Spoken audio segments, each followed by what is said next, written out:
क्या युवा भारत बूढ़ा होने वाला है? बिल्कुल सही सुना आपने। जिस वक्त दुनिया भर में युवा भारत की बात हो रही है, उस वक्त इस तरह की खबरों ने टेंशन बढ़ा दी है।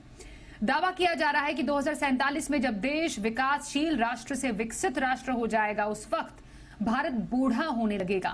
और इस रिपोर्ट को प्रकाशित किया है प्रसिद्ध मैगजीन लैंसेट ने। आज भारत उस कालखंड से गुजर रहा है जो युगों में एक बार आता है। आज भारत दुनिया के उन देशों में से है जो देश सबसे ज्यादा युवा देश है।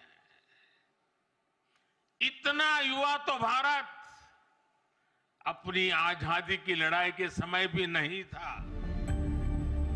लेकिन जब भारत आजादी की स्वर्णिम जयंती मना रहा होगा, तब शायद देश के पास सबसे महत्वपूर्ण पूंजी नहीं होगी, जिसका जिक्र पीएम मोदी ने 26 दिसंबर 2023 को किया। क्योंकि एक रिपोर्ट में दावा किया जा रहा है कि तब तक जवान भारत बुजुर्गों का देश बन रहा होगा।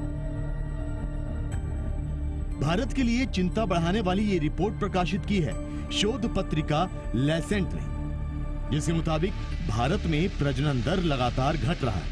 1950 में भारत में प्रजनन दर 6.2 थी। 2021 तक प्रजनन दर घटकर 2 से कम हो गई। 2050 में प्रजनन दर 1.29 तक पहुंच जाएगी। प्रजनन दर घटने का असर यह होगा कि साल 2050 तक भारत बुजुर्ग हो जाएगा। ये भविष्यवाणी ऐसे वक्त में सामने आ रही है जब दुनिया बुजुर्ग हो रही है और भारत जवान।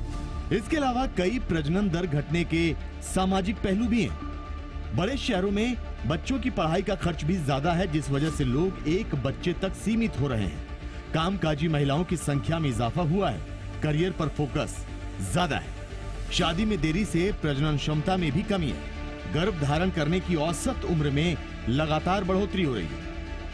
हालांकि भारत के नेशनल फैमिली हेल्थ सर्वे के आंकड़ों के मुताबिक अभी भारत में फर्टिलिटी रेट 2 है, जिसका मतलब यह है कि एक महिला औसतन 2 बच्चों को जन्म देती है। 2 फर्टिलिटी औसत को रिप्लेसमेंट लेवल माना जाता है, मतलब कि 2 बच्चे अपने माता पिता की जगह लेंगे, यानी जनसंख्या की स्थिति यथावत बनी रहेगी। लेकिन जब किसी भी देश में टोटल फर्टिलिटी रेट 2 से कम होने लगे, तो उस देश में बुजुर्गों की संख्या धीरे धीरे बढ़ने लगती है और युवाओं की तादाद कम होने लगती है, और इसका सीधा असर देश की तरक्की पर पड़ सकता है। इसीलिए बेहद कम जनसंख्या वाले बहुत से देश बाहर से लोगों को अपने यहाँ आने के लिए ऐसे सुविधाजनक नियम बनाते हैं कि दूसरे देशों से लोग आकर वहाँ काम कर सके और वहीं बसने के बारे में सोचें। हालांकि एक्सपर्ट्स के मुताबिक भारत के लिए खतरा तात्कालिक नहीं है। यूनाइटेड नेशंस की रिपोर्ट के मुताबिक बढ़ती जनसंख्या का मतलब विकास से लगाना चाहिए।